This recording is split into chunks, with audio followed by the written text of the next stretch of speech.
दोस्तों, एक समय की बात है, किसी नगरी में एक युवक रहा करता था। वो युवक अत्यंत दुखी था।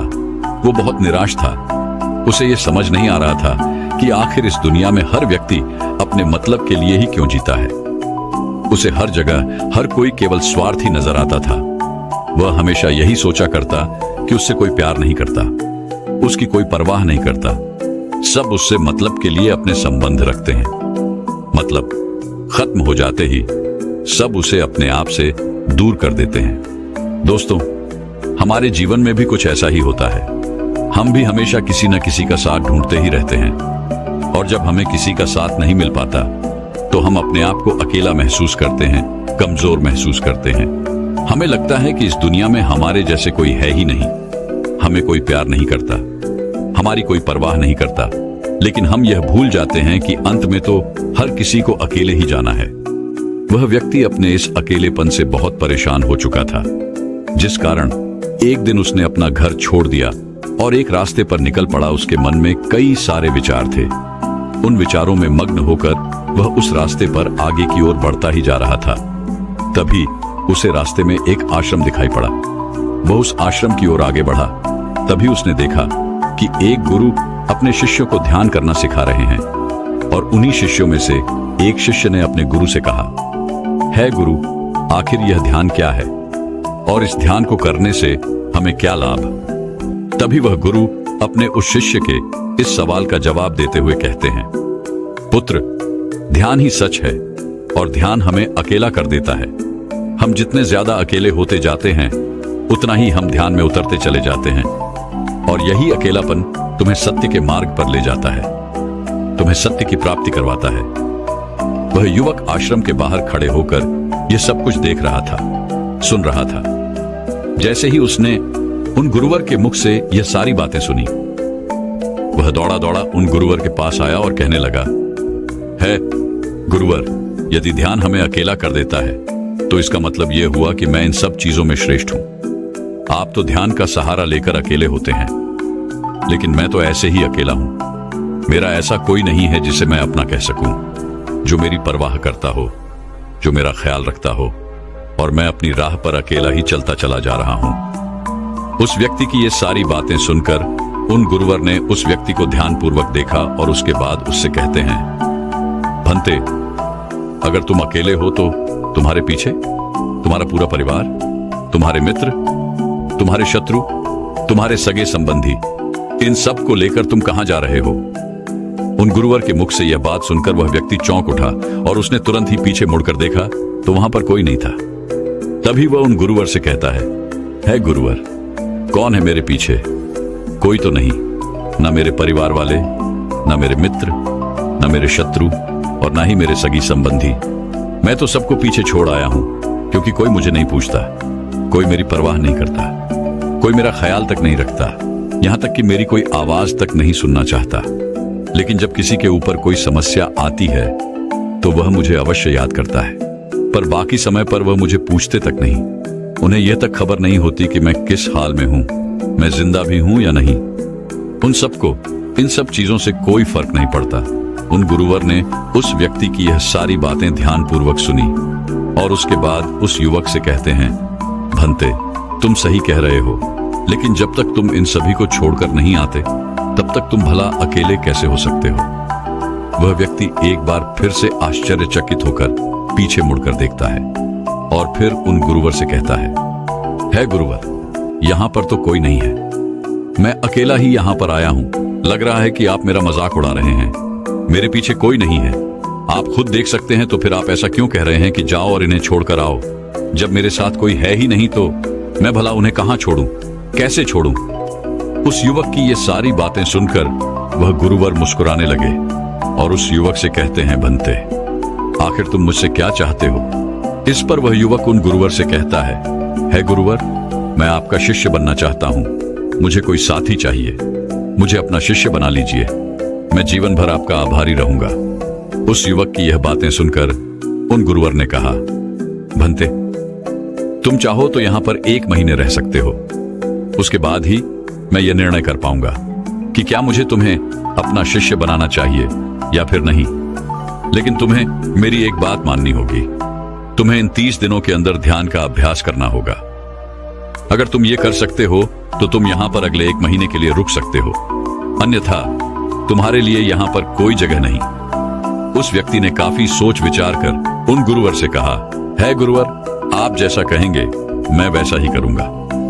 आप चाहते हैं कि मैं इन 30 दिनों में ध्यान का अभ्यास करूं, तो मैं यह करने के लिए तैयार हूं।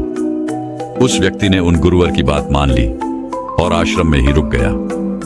अगले दिन सुबह सुबह वह गुरुवर उस व्यक्ति के पास आए और उस व्यक्ति से कहने लगे, भंते, तुम किससे बात कर रहे हो? तुम्हारा ध्यान कहाँ है? इस पर वह व्यक्ति जवाब देते हुए कहता है गुरुवर, मेरे साथ तो कोई नहीं है, मैं भला किससे बात करूंगा, मैं तो अकेला हूं। तभी वह गुरुवर उस व्यक्ति से कहते हैं, ठीक है, लेकिन अब ध्यान लगाओ, क्योंकि तुमने मुझे वचन दिया था कि इन 30 दिनों में तुम ध्यान का अभ्यास करोगे। उन गुरुवर के कहने पर वो व्यक्ति ध्यान करने बैठ जाता है, लेकिन पहले दिन उसे ध्यान करने में बहुत तकलीफें आती हैं, बहुत सारी परेशानियों का सामना करना पड़ता है। यहां तक कि वो ढंग से लगातार बैठ भी नहीं पा रहा था। उसके पैर मानो सुन्न से हो जाते और उसका पैर मानो काम करना ही बंद कर देता। ये सारी बातें वह गुरुवर देख रहे थे। तभी उन गुरुवर ने उस व्यक्ति से कहा, बनते, तुम जितना देर चाहो उतना देर बैठ सकते हो। ये ऐसा कोई जरूरी नहीं है कि तुम एकाएक लगातार बैठे ही रहो। यदि तुम्हें थोड़ी तकलीफ है तो तुम उठ सकते हो, टहल सकते हो और फिर आकर बैठ सकते हो। इतना कहकर वह गुरुवर वहां से चले गए। अगले दिन सुबह सुबह फिर वह उस व्यक्ति के पास आए और उस व्यक्ति से कहने लगे, भंते कौन है, किससे बातें कर रहे हो, कोई आया है क्या? उन गुरुवर की इस बात का जवाब देते हुए वह व्यक्ति उन गुरुवर से कहता है गुरुवर, यहां पर तो कोई नहीं है, आप खुद देख लीजिए, मैं भला किससे बातें करूंगा। तभी वह गुरुवर एक बार फिर उस व्यक्ति से कहते हैं, चलो ध्यान का अभ्यास करो।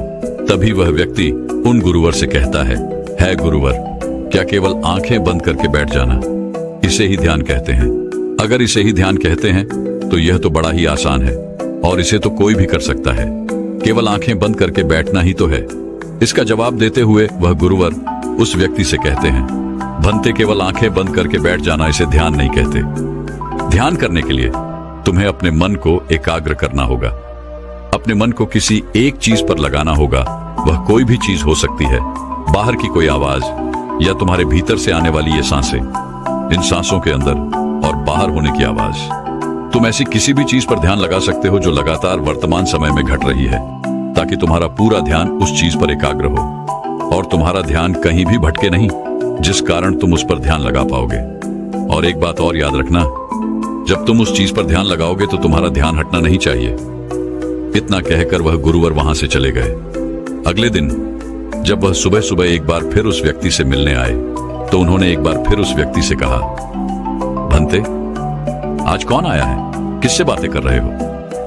बड़ी जोर जोर से आवाज आ रही है। तुम यहां पर खुद शांति पाने आए हो या फिर दूसरों को अशांत करने के लिए? वह व्यक्ति उन गुरुवर से कहता है गुरुवर, पर यहां पर तो कोई है ही नहीं, तो मैं भला किससे बात करूंगा?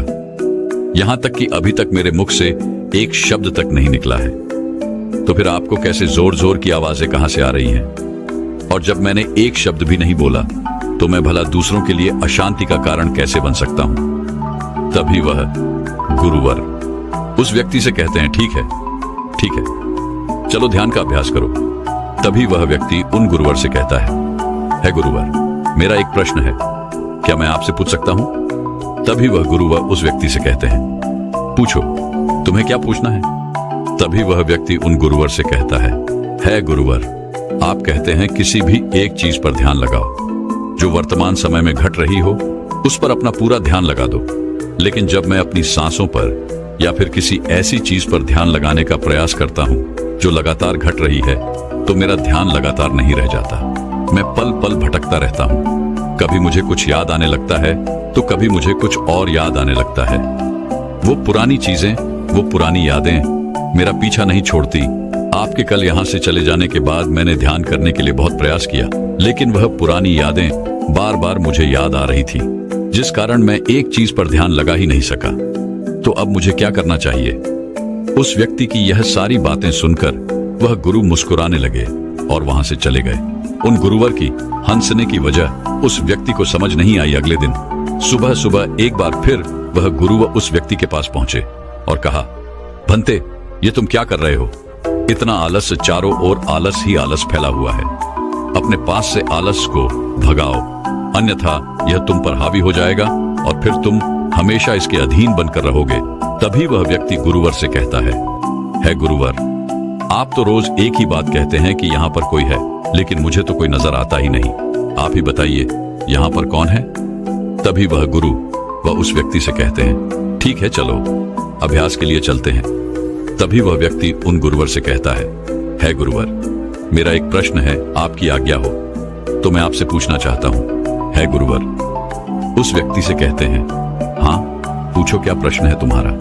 तभी वह व्यक्ति उन गुरुवर से कहता है गुरुवर, आपकी कृपा से अब मैं पहले से बेहतर तरीके से ध्यान कर पा रहा हूं, लेकिन अभी भी मुझे एक समस्या आ रही है, और वह यह है कि जब भी मैं अपनी सांसों पर ध्यान देता हूं तो मेरा मन एकाग्र तो होता है और मैं पहले से ज्यादा और अच्छी तरह से ध्यान भी लगा पाता हूं, लेकिन ध्यान लगाते लगाते मुझे नींद आने लगती है और मैं सो जाता हूं। फिर उसके बाद मुझसे ध्यान नहीं हो पाता। उसके बाद केवल बस मुझे नींद ही नींद आती रहती है और मैं ध्यान की तरफ फिर अपने आप को मोड़ नहीं पाता। उस व्यक्ति की यह बात सुनकर वह गुरुवर उस व्यक्ति से कहते हैं, यह तो अच्छी बात है। इतना कहकर वह वहां से चले जाते हैं। 5वें दिन जब सुबह सुबह वह गुरुवर उस व्यक्ति के पास पहुंचते हैं तो वे कहते हैं, भंते, तुमने इतने लोगों को क्यों बुला रखा है? इतने सारे लोग तुम्हें ध्यान नहीं करने देंगे। तुमने इतने सारे लोगों को क्यों बुलाया है? इन्हें यहां से जल्दी भेजो। मुझे ये बिल्कुल नहीं पसंद। तुम तो यहां पर अकेले आए थे जैसा कि तुमने कहा, तो फिर इतने सारे लोगों को तुमने आज क्यों बुला रखा है? इन्हें अभी के अभी वापस छोड़कर आओ। तभी वह व्यक्ति उन गुरुवर के बारे में मन ही मन ये सोचता है कि लगता है गुरुवर पागल हो चुके हैं। जब भी रोज आते हैं तो हमेशा एक ही बात कहते हैं कि यहां पर कोई है, लेकिन मुझे तो कोई नजर ही नहीं आता। बड़ी विनम्रता से उन गुरुवर से कहा, है गुरुवर, शायद आपकी आंखें जो देख पा रही हैं वह मैं नहीं देख पा रहा हूं। मुझे तो यहां पर कोई नजर नहीं आता। फिर आपको कैसे? यहां पर लोग ही लोग नजर आ रहे हैं। फिर गुरुवर उस व्यक्ति से कहते हैं, अच्छा ठीक है, चलो अब ध्यान का अभ्यास करते हैं। तभी वह व्यक्ति उन गुरुवर से कहता है गुरुवर, मुझे ध्यान के वक्त नींद आती थी। जैसा कि मैंने आपको बताया था, उस पर तो मैंने नियंत्रण पा लिया, लेकिन अब जब भी मैं ध्यान करने बैठता हूं, किसी एक चीज पर अपना ध्यान केंद्रित करता हूं, तो मेरे मन में विचारों का सैलाब होता है। मानो विचारों की बाढ़ सी आ जाती है। इतने विचार तो आंख खोलकर भी मैंने कभी नहीं देखे होंगे, जितने की आंखें बंद करने के बाद मुझे नजर आते हैं। और इन विचारों में कुछ ऐसे विचार भी मेरे मन में आते हैं जिनके बारे में आज तक मैंने सोचा तक नहीं है। मुझे उनके बारे में कुछ भी नहीं पता। ये सब क्यों हो रहा है गुरुदेव? उन गुरुवर ने उस व्यक्ति की यह बात सुनकर उस व्यक्ति से कहा, अच्छा ऐसा हो रहा है। इतना कहकर वह गुरुवर वापस चले गए। अगले दिन सुबह सुबह वह गुरुवर एक डंडा लेकर उस युवक के पास पहुंचे और एक डंडा जड़ते हुए उस युवक से कहते हैं, मैंने तुम्हें पहले ही कहा है, इतने सारे लोग मुझे पसंद नहीं, तुम्हें इन्हें छोड़कर आना होगा। आखिर तुम रोज रोज इन्हें क्यों ले आते हो? इतनी भीड़ इकट्ठा करके तुम्हें क्या लाभ? आज के बाद यह यहाँ पर नहीं आने चाहिए। इस बात का ख्याल रखना। यदि आज के बाद यहाँ पर कोई भी नजर आया और तुम्हारी बक बक मुझे सुनाई पड़ी तो मैं तुरंत ही तुम्हें इस आश्रम से निकाल दूंगा। तभी वह व्यक्ति बड़ी विनम्रता से उन गुरुवर से कहता है गुरुर, मुझे तो यह समझ नहीं आता कि मुझे कोई नजर ही नहीं आता, लेकिन आप रोज एक ही बात कहते हैं कि यहाँ पर मैंने भीड़ इकट्ठी कर रखी है। जिन लोगों को भी मैंने लाया है उन्हें मुझे छोड़कर आना होगा, लेकिन मैं आपसे हर रोज एक ही बात कहता हूँ कि मुझे कोई नहीं नजर आता, ना ही मुझे कोई यहाँ पर दिखाई पड़ता है और ना ही मैं अपने मुख से एक शब्द भी निकालता हूँ, लेकिन फिर भी आप कहते हैं कि आपको लोगों की आवाजें सुनाई पड़ रही हैं। तभी वह गुरुवर है उस व्यक्ति की इस बात का जवाब देते हुए कहते हैं, क्या तुम्हारे मित्र, तुम्हारे परिवार वाले, तुम्हारे सगे संबंधी, तुम्हारे शत्रु, तुम्हारी इच्छाएं, तुम्हारी वासनाएं, ये सब क्या तुमसे मिलने नहीं आते? वह व्यक्ति उन गुरुवर से कहता है, नहीं गुरुदेव, मुझसे कोई मिलने नहीं आता। मैं तो यहाँ पर अकेला ही आया था और अभी भी मैं अकेला ही हूँ, मेरा कोई नहीं। तभी वह गुरु वह क्रोधित होकर उस झंडे से उस व्यक्ति पर एक और प्रहार करते हैं और कहते हैं, अभी बैठो, अभी ध्यान लगाओ, और यदि तुम्हारे ध्यान में कोई भी आता है तो मुझे बताओ। वह व्यक्ति उन गुरुवर की बात मान लेता है और तुरंत ही ध्यान करने बैठ जाता है। कुछ देर तक तो वह काफी शांत रहता है, लेकिन कुछ देर बाद ही वह उन गुरुवर से कहता है गुरुदेव, मेरा भाई मुझसे मिलने आया है, साथ में मेरे पिताजी भी हैं। दोनों बहुत दुखी हैं क्योंकि मैं उन्हें छोड़कर यहाँ जो चला आया हूँ। मेरे भाई की तबीयत भी कुछ ठीक नहीं लग रही। वह मुझे बुला रहे हैं। मेरे बड़े भाई की पत्नी अर्थात मेरे भाभी मेरे बड़े भाई के साथ अच्छा व्यवहार नहीं कर रही, और तो और मेरी प्रेमिका भी आई हुई है। वह मुझसे पूछ रही है कि क्या तुम मुझसे शादी करोगे या फिर मैं किसी और से शादी कर लूं। वह भी बहुत दुखी नजर आ रही है। और इतना ही नहीं, मेरे कुछ मित्र भी पीछे खड़े हैं जिनसे मैंने कुछ कर्ज लिए थे। आज वो मुझसे अपना कर्जा मांगने आए हैं, मुझे धोखेबाज कह रहे हैं, मुझे अपशब्द बोल रहे हैं, और वो साथ में मेरे कुछ शत्रुओं को भी लाए हैं। लेकिन मेरे शत्रु मुझे मारना नहीं चाहते। वह तो यह कह रहे हैं कि तू तो पहले से ही मरा हुआ है, तुझे और क्या मारना। इतना कहकर वह व्यक्ति कुछ देर के लिए शांत हो गया, लेकिन उसी के बाद फिर कुछ देर बाद वह एक बार फिर से उन गुरुवर से कहने लगा है, गुरुवर, अब मेरे पास एक बहुत बड़ा घर है, इसे मैंने खरीद लिया है। मैं, मेरे पिता, मेरी माता, मेरा भाई, मेरी भाभी सभी इसमें बहुत मिलजुल के रह रहे हैं। हम बहुत खुश हैं। मैं अब अपने मित्रों से अत्यधिक अमीर हूँ। मेरे पास बेशुमार धन दौलत है, और तो और मैंने अपनी प्रेमिका से शादी भी कर ली है और इसका जश्न मना रहे हैं। इतना कहकर वह व्यक्ति एक बार फिर शांत हो गया और फिर कुछ देर बाद और फिर एक बार उन गुरुवर से कहता है गुरुवर, मुझे कोई मारने का प्रयास कर रहा है। लगातार वो मुझ पर प्रहार कर रहा है।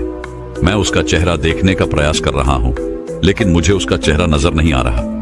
इतना कहते कहते वह उन गुरुवर से कहता है, गुरुदेव, ये तो आप हैं जो मुझे मार रहे हैं, और यह भी कह रहे हैं कि इतनी भीड़ को लेकर क्यों आए हो और इन्हें लेकर कहां जा रहे हो। मेरे साथ तुम्हें अकेले ही चलना होगा। इतना कहकर वह व्यक्ति ध्यान से उठ गया और उनको रुके चरणों में गिर पड़ा और उनसे कहने लगा, है गुरुदेव, आप सही थे। आप जो हमेशा कहते थे कि इस भीड़ को लेकर मैं कहां जा रहा हूं, आप हमेशा यही कहते थे कि इन सबको छोड़ कर आओ, लेकिन मुझे कोई नजर नहीं आता था। लेकिन आज मैंने उन सबको देख लिया जिन्हें मैं अपने साथ लेकर आया था, जिन्हें मैं अपने साथ लेकर घूम रहा था। हर कोई मेरे साथ ही है, मेरे पास है। लेकिन मैं ये सोच रहा था कि आखिर मैं इतना बेचैन क्यों हूं और मेरी बेचैनी की वजह क्या है। उस व्यक्ति की यह सारी बातें उन गुरुवर ने ध्यानपूर्वक सुनी और उसके बाद वो वहां से चुपचाप उठकर चले गए। उसके बाद से वो गुरुवर उसके पास कभी नहीं आए। लेकिन वह व्यक्ति हर रोज ध्यान का अभ्यास कर रहा था और पूरे 1 महीने बाद जब वह उन गुरुवर के पास पहुंचा तो उन गुरुवर से कहने लगा है, गुरुवर, जैसा कि आप कहते थे कि मैं हमेशा अपनी भीड़ को अपने साथ लेकर घूमता हूं, तो आज मैंने उस भीड़ को विदा कर दिया है और अब मैं बिल्कुल अकेला हूं। मेरे साथ कोई नहीं, मेरे साथ आप भी नहीं है, यहां तक कि मैं खुद अपने साथ नहीं हूं। मैं एक परम शांति महसूस कर रहा हूं। अब मुझे ऐसा प्रतीत होता है कि अब मेरे जीवन में कोई समस्या नहीं है, कोई समाधान नहीं है। मैं बहुत हल्का महसूस कर रहा हूं, मैं बहुत अच्छा महसूस कर रहा हूं, और इस शांति में जो आनंद है इसका क्या कहना। तभी वह गुरुवर उस व्यक्ति से कहते हैं, भंते, अगर तुम चाहो तो इस अकेलेपन को लेकर तुम अपनी दुनिया में वापस जा सकते हो। अव्याधि, तुम उस संसार में वापस भी लौट जाओ। भले ही लोग तुम्हारे आसपास क्यों न रहे, भले ही पूरी भीड़ तुम्हारे साथ क्यों न रहे, लेकिन फिर भी तुम अकेले ही रहोगे। फिर चाहे वह तुम्हारे रिश्तेदार हो, सगे संबंधी हो, परिवार वाले हो, तुम्हारे मित्र, तुम्हारे शत्रु, तुम्हारी भावनाएं या फिर तुम्हारी प्रेमिका, इन सब के साथ रहकर भी तुम पूर्ण रूप से अकेले ही रहोगे। और इतना ही नहीं, तुम्हारे जीवन में जब भी कोई बुरी परिस्थितियां आएंगी तब भी तुम बिल्कुल अकेले और शांत रहोगे, और तुम हर परिस्थितियों का समाधान निकालने में भी अब पूरी तरह सक्षम हो चुके हो। और यदि अब तुम चाहो तो मैं तुम्हें अपना शिष्य बना सकता हूं, क्योंकि हो सकता है तुम्हें यह लग रहा हो कि यह 30 दिन तो पूरे खत्म हो चुके, लेकिन ध्यान का मार्ग अभी शुरू हुआ है। और याद रहे कि अभी तो बहुत कुछ सीखना है, जानना है, लेकिन कुछ रखना नहीं है। यह मार्ग अभी शुरू हो रहा है और यह मार्ग अति लंबा है। और इस मार्ग की शुरुआत शांति से ही होती है।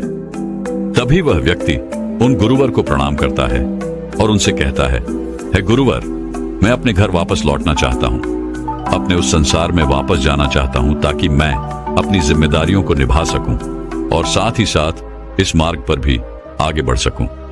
यदि आपकी आज्ञा हो। इतना कहकर वह व्यक्ति शांत हो गया।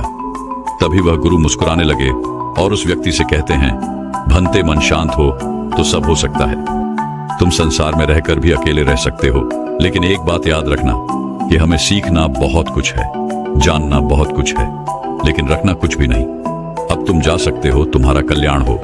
तो दर्शकों, चलिए अब ज्यादा सोचने के ऊपर अगली कहानी की शुरुआत करते हैं। संपूर्ण मानव जाति एक दौड़ में लगी हुई है, एक ऐसी दौड़ जो कभी पूरी नहीं होती, जो उसके जन्म के साथ शुरू होती है और मरने तक उसका पीछा नहीं छोड़ती। लेकिन क्या कभी आपने ध्यान दिया है कि यह दौड़ किस चीज की है? जरा ठहरकर खुद से पूछिए कि आप किसके पीछे दौड़ रहे हैं, और वास्तव में क्या यह दौड़ कभी पूरी हो सकती है? जिन भौतिक सुख सुविधाओं को इकट्ठे करने में इंसान लगा रहता है, क्या वास्तव में वो भौतिक सुख सुविधाएं उसे शांति या फिर आनंद प्रदान कर सकती है?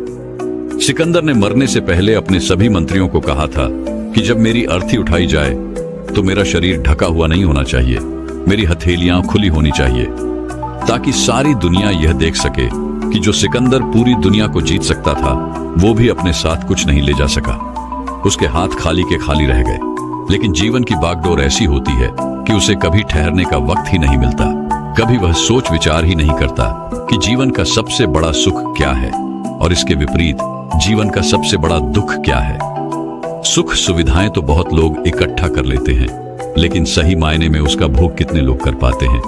वही भौतिक वस्तुएं जो उसने अपने आनंद, अपनी शांति के लिए संग्रहित की थी, वही सुख सुविधाएं उसके दुख का कारण बन जाती है। जब पैसा नहीं कमाया था तो पैसा ना होने का दुख था, और जब पैसा कमा लिया तो वही पैसा उसके बच्चों के लिए या उसके लिए झगड़े का कारण बन जाता है। तो फिर कैसे सुख सुविधाएं, किन चीजों के पीछे आप भाग रहे हो?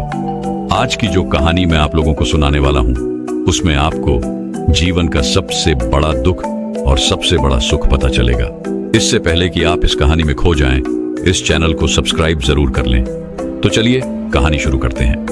अपनी गरीबी के दिन याद करके सेठ धनानंद की आंखों में आंसू आ गए। आज उसने जीवन में सब कुछ हासिल कर लिया था। सारी सुख सुविधाएं उसके पास थी।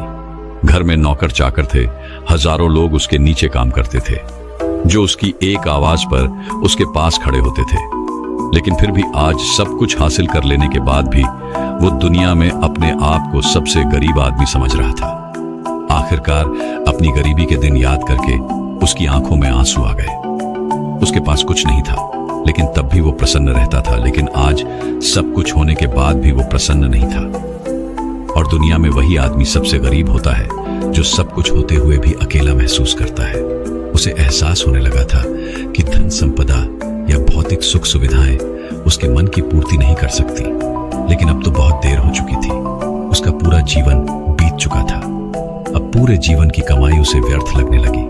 उसे लगने लगा कि उसने जो कुछ कमाया वो सब यूं ही था, व्यर्थ था। ये एहसास उसे जीवन में पहले कभी नहीं हुआ था।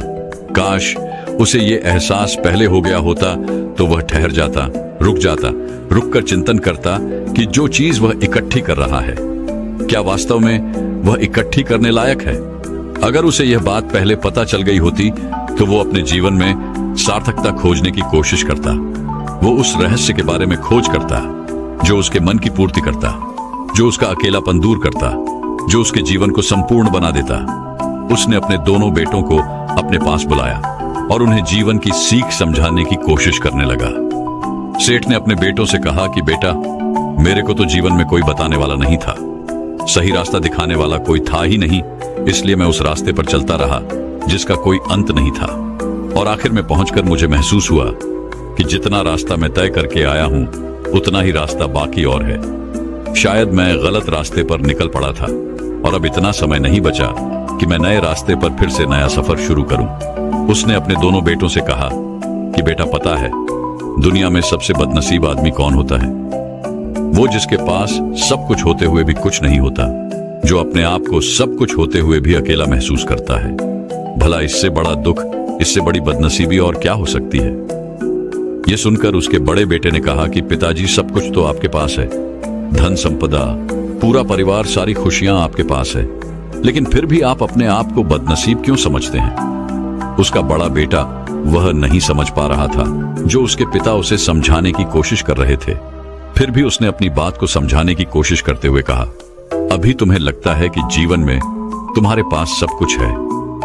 मुझे भी तुम्हारे उम्र में ऐसा ही लगता था, लेकिन अब मैं बूढ़ा हो चला हूं। कुछ समय बाद मेरी मृत्यु भी नजदीक है और अब मुझे एहसास हो रहा है कि दुनिया में तो सब कुछ पीछे छूट जाता है। घर, परिवार, रुपया, पैसा, धन संपदा, सब कुछ यही रह जाता है और आखिर में मेरे साथ जाएगा क्या? क्या मैं दुनिया में सबसे अकेला इंसान नहीं हूं? क्या मैं दुनिया का सबसे बदनसीब आदमी नहीं हूं, जिसके पास सब कुछ होते हुए भी वह अपने साथ कुछ भी नहीं ले जा सकता? सेठ के बेटे ने सेठ से सवाल पूछा कि पिताजी, फिर दुनिया में क्या इकट्ठा करना चाहिए? ऐसे तो हर इंसान अकेला ही होता है। कौन इंसान इस दुनिया में भला ऐसा होता है जो अपने साथ इस दुनिया की सुख सुविधाएं या फिर अपना परिवार को साथ लेकर जाता है? सब लोग तो अकेले ही जाते हैं। फिर तो दुनिया में हर एक आदमी बदनसीब ही हुआ। यही सवाल सेठ के मन में भी उठ रहा था, लेकिन उसके खुद के पास इसका कोई जवाब नहीं था, तो वह अपने बेटे को भला इसका क्या उत्तर देता। इसीलिए उसने अपने बेटे से कहा कि बेटा, मैं खुद इस सवाल का जवाब तलाश रहा हूं। अगर एक आदमी के पास सब कुछ होते हुए भी वह अकेला है, उन भौतिक सुख सुविधाओं का वह भोग नहीं कर पा रहा है, तो वह सबसे बड़ा दुख हुआ। मैं मानता हूं दुनिया का सबसे बड़ा दुख यही है कि आपके पास सब कुछ होते हुए भी आप अकेलापन महसूस करो। लेकिन इसके विपरीत दुनिया का सबसे बड़ा सुख क्या हो सकता है? इस सवाल का जवाब तो मेरे बेटे मुझे भी नहीं पता। इसीलिए मैं यह चाहता हूं कि मेरे मरने से पहले जिस सवाल का जवाब मुझे नहीं मिला, वह जवाब तुम अपने जीवन में ढूंढो। और यकीन मानो, अगर तुमने अपने जीवन में इस सवाल का जवाब ढूंढ लिया तो तुम दुनिया के सबसे सुखी इंसान कहलाओगे। यह कहानी सुनाकर गुरु ने अपने शिष्यों से सवाल पूछा कि दुनिया में सबसे बड़ा सुख क्या होता है? सभी शिष्य ध्यानपूर्वक अपने गुरु की यह कहानी सुन रहे थे। संध्या का समय था। धीमी धीमी हवा चल रही थी, जिससे कि पेड़ की पत्तियां हिल रही थी। आसमान में पक्षी सहचा रहे थे। सूर्य अस्त होने को आया था और सभी शिष्य अपने गुरु से इस सवाल का जवाब जानना चाहते थे। लेकिन इससे पहले ही गुरु ने अपने शिष्यों से सवाल पूछ लिया। इसका उत्तर देते हुए एक शिष्य ने कहा कि गुरुदेव, दुनिया में सबसे सुखी इंसान वही है जिसका शरीर सुखी है। अगर आपके शरीर में बीमारियां हैं तो आपके पास कितनी भी भौतिक सुख सुविधाएं हों, आपके लिए वो व्यर्थ है। और इसके विपरीत अगर आपका शरीर सुखी है, अगर आपका शरीर स्वस्थ है, तो चाहे आपके पास कुछ भी नहीं हो, लेकिन उसके बावजूद आप अपने जीवन में सुखी रहोगे। इसीलिए संसार का सबसे बड़ा धन हमारा शरीर होता है। यह सुनकर दूसरे शिष्य ने उसका विरोध करते हुए कहा कि गुरुदेव, दुनिया में बहुत से लोग ऐसे हैं जिनका शरीर एकदम स्वस्थ है, लेकिन बावजूद इसके वो अपने जीवन में सुखी नहीं है। मैं मानता हूं कि जीवन में सबसे ज्यादा सुखी वही इंसान है जिसका मन सुखी है। गुरु ने अपने इस शिष्य से सवाल किया कि अच्छा, ये बताओ कि मन को सुखी किस प्रकार किया जा सकता है? इसका जवाब देते हुए उस शिष्य ने कहा कि गुरुदेव, मन कभी भी संतुष्ट नहीं होता है। अगर हम किसी प्रकार मन को संतुष्ट करना सीख लें तो फिर हम किसी भी परिस्थिति में आनंद और शांति से रह सकते हैं। लेकिन समस्या यही होती है कि मन का भला कभी होता ही नहीं है। मन को चाहे कितना भी खिला दो, लेकिन उसकी भूख कभी पूरी नहीं होती।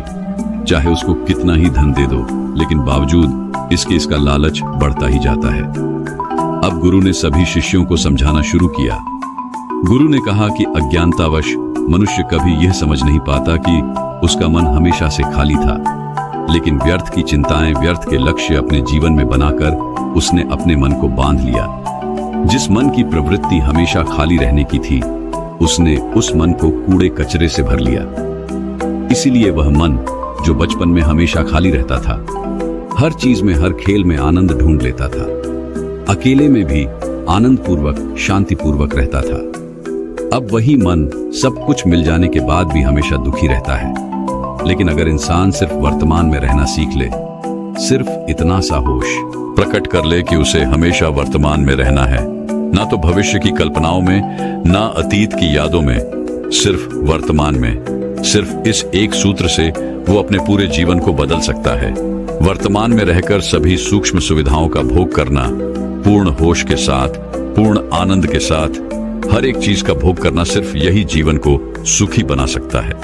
हम हर चीज को, हर काम को, हर रिश्ते को आधे अधूरे मन से निभाते हैं। जैसे कि खाना खाते समय हमारा दिमाग कहीं रहता है, हमारा शरीर कहीं रहता है, और इसीलिए जब शरीर और मन में दूरी पैदा होती है तो उससे तनाव पैदा होता है। अगर आपका शरीर और आपका मन और मस्तिष्क सभी एक जगह पर संगठित होना सीख लें, तो फिर आप अपने जीवन में उस शांति, उस आनंद का एहसास कर पाएंगे जो बड़े बड़े योगी पहाड़ों में तपस्या करके प्राप्त करते हैं। लेकिन इसके लिए जीवन में ज्ञान के प्रकाश का उदय होना बहुत आवश्यक है, क्योंकि अज्ञानता में आप अपने मन को कभी नहीं समझ पाएंगे। मन को समझना इस दुनिया का सबसे कठिन कार्य होता है। अगर आप अपने मन को जबरदस्ती वर्तमान में खींच कर लाने की कोशिश करेंगे तो आप बहुत जल्दी परेशान हो जाएंगे। ये कार्य बड़े धीरे धीरे, बड़ी निष्ठा और प्रेम के साथ किया जाता है, बड़े संयम के साथ किया जाता है। अगर आप इसको जबरदस्ती करने की कोशिश करेंगे तो आप तनाव में आ जाएंगे, आप बहुत जल्दी हार मान लेंगे। इसलिए कदम कदम पर आगे बढ़ा जाए तब मंजिल सामने ही है। और यह कहकर गुरु ने सभी शिष्यों से कहा कि अब हम ध्यान करेंगे। ध्यान करने से मनुष्य का मन, उसका मस्तिष्क वर्तमान में स्थापित होना सीख जाता है। धीरे धीरे प्रतिदिन ध्यान का अभ्यास करने से वह उस आनंद और शांति का अनुभव कर पाता है जो सांसारिक वस्तुओं में कहीं नहीं मिलता, जो किसी भौतिक सुख सुविधा में नहीं मिलता। और इसके बाद सभी शिष्य अपने गुरु के साथ ध्यान में लीन हो गए।